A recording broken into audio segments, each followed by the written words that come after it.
now that Broadway's back, and I feel like everybody said this at this point, but like if Marvel and Disney don't get together, especially with the lock that Disney kind of already has on Broadway, if they don't make Rogers the musical, that's why I wore this shirt. If they don't make that a thing, what are they doing? But please, first I would say, please give them better costumes than what they had in this version, because it looked a little cheap.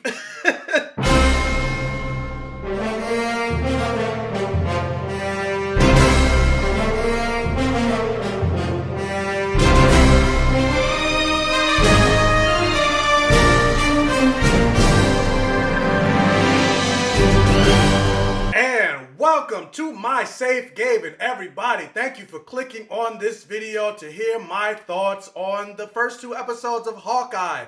Welcome, my name is Michael. This is the Black Gay Comic Geek channel, and I always say the things that I love to talk about on this channel has blood, sex, gore, and magic, or any variation of the force. So I love to talk about, if you couldn't tell by the name, comic books, superhero, fantasy, sci-fi. I also talk about black representation and queer representation. So if that's something that you're interested in, hopefully you enjoy what you see in this video. You check out the other videos, you like what you see, you subscribe, you hit the like button, and you become a welcome member here on the Black Gay Comic Geek channel. But with that said, whether this is your first time or you are a regular here on the channel, if you could do me a favor and hit that like button, it'll really help with the YouTube algorithm and getting this video out there and my channel out there to grow with the masses. So yeah, we are here to talk about episodes 1 and 2 of Hawkeye that just dropped today on Disney Plus. So if you haven't seen those first two episodes, go and check that out right now. Again, they're on Disney Plus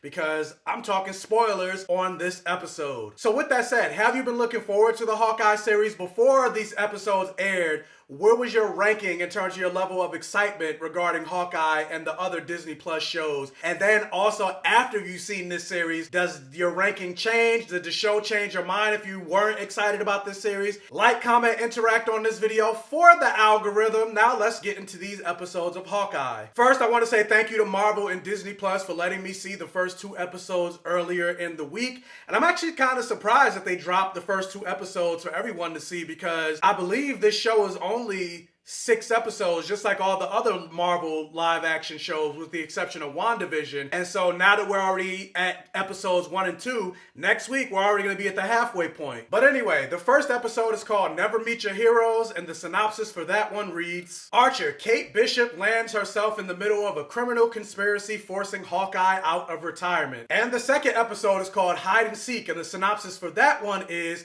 Clint has to help Kate disentangle herself from the tracksuit mafia and a real-life murder mystery. And this show is supposed to take place 2 years after Avengers Endgame, which I believe makes it the furthest show from Avengers Endgame, because WandaVision took place a couple months after. I believe The Falcon and the Winter Soldier was a year after. Loki was literally during Avengers Endgame. And now this is 2 years after. And suffice to say, after these first 2 episodes, I like this show so far.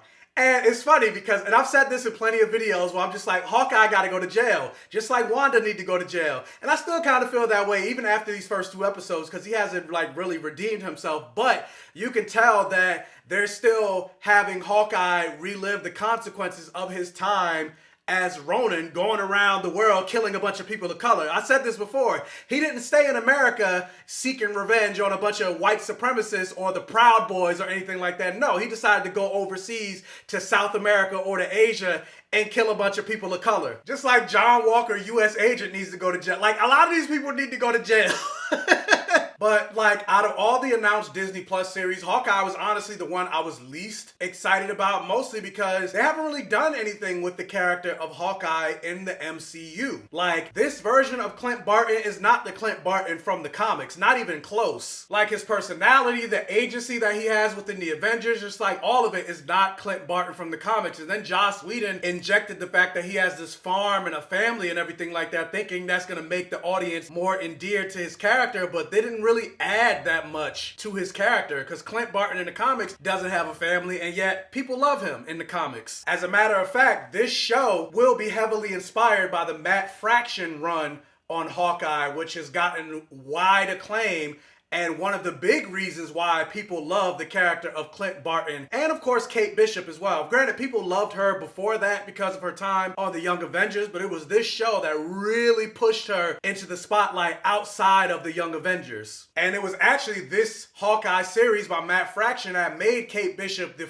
first character from the Young Avengers to actually receive her own solo title, called Hawkeye by Kelly Thompson, Leonardo Romero, and Jordi Belair. And I actually just started reading the Matt Fraction's run on Hawkeye. But anyway, the story begins as we jump back and flashback to that fateful day in 2012 with the very first Avengers movie where the Avengers came together to fight the Chitauri and Loki, and we see that Kate Bishop was living in New York City during that time, and she was affected by the Chitauri fight, which it destroyed her house. And that battle actually killed her father, which part of me is like, I don't think he's actually dead. But anyway, during that fight, she ends up seeing Hawkeye, who saves her from a Chitauri attack without him knowing it. And she sees him taking out a bunch of I can't say the word. She sees him taking out a bunch of Chitauri soldiers. And now she's inspired by this Avenger.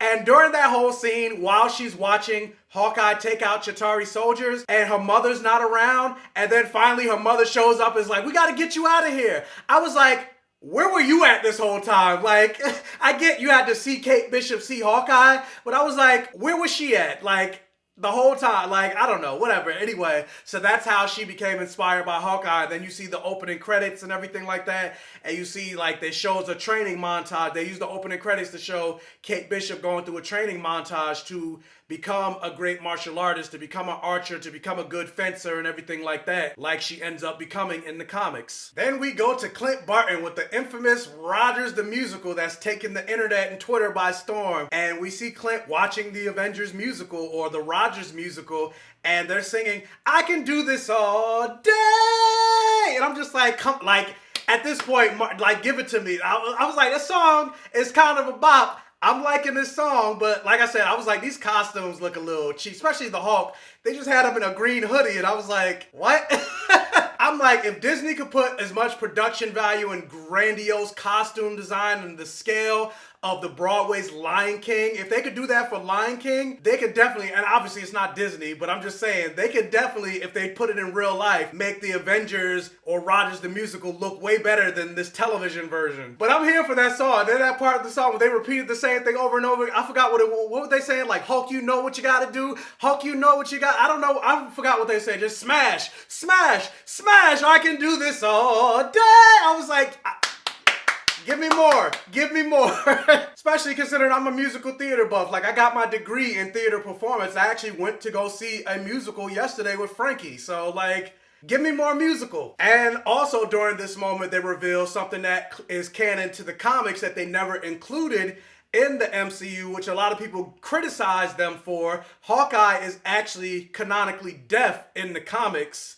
And now they're finally including that in this series. And he's actually fluent in American Sign Language, which they kind of showed in a moment between him and his son, when his son said, I love you. And the star of this show, and my favorite person and the reason why I was excited for this Hawkeye series anyway, was Haley Steinfeld playing the character of adult Kate Bishop. And we see that she does not have the greatest relationship with her mother. Like, and I'm just like, how is your mother engaged to get married and she doesn't even tell her daughter that she's getting married? Like, what kind of shit is that? And the person that she's getting married to, we already know he's like, it's no surprise if he turns out to be the villain. Like, he's definitely the villain. He's probably not the main villain. Again, I think her father is still alive, but he's definitely evil, right? Like, there's no ifs, ands, or buts regarding that. But I'm not going to fully do a play-by-play for both the episodes because that's going to take way too long. But, and actually, I will be going live on Friday with Ron, Black Friday, funny enough, and we will be doing a play-by-play and doing a full spoiler breakdown and Easter eggs and everything like that for the Avengers, for Hawkeye episodes 1 and 2. So join me for that. Turn the bell notification button on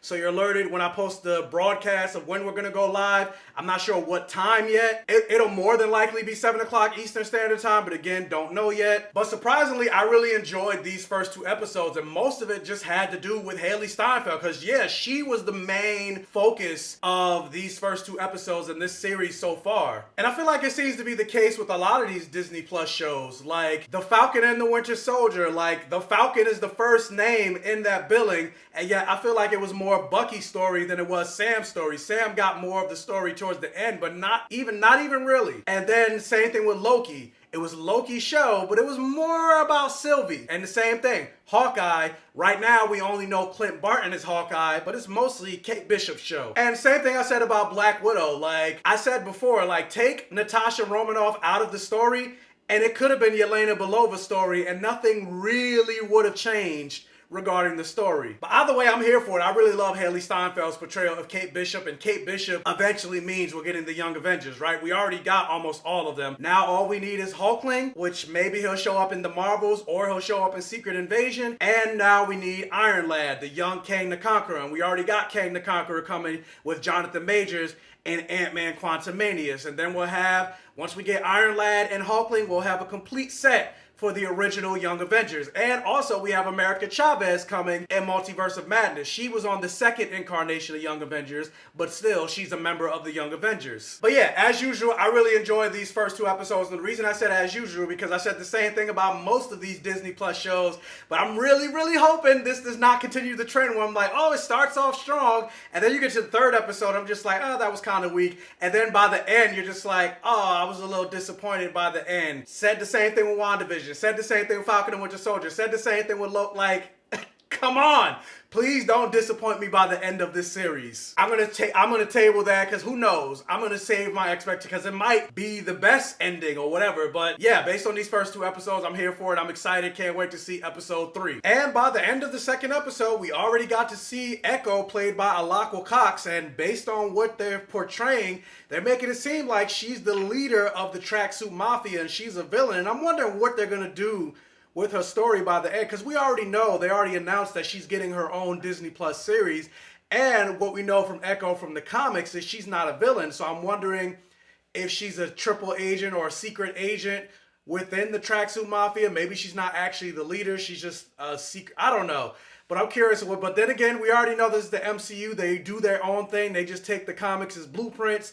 Just like, spoilers for the Eternals, Icarus is not a villain or an antagonist in the comics, but in the Eternals movie, he was. So I'm very curious of what Echo's story is going to be, especially considering in the comics, her story is very intrinsically tied to both Daredevil and the Kingpin. And right now, both Daredevil and Kingpin are not in the MCU. That's part of the Netflix series of Marvel shows.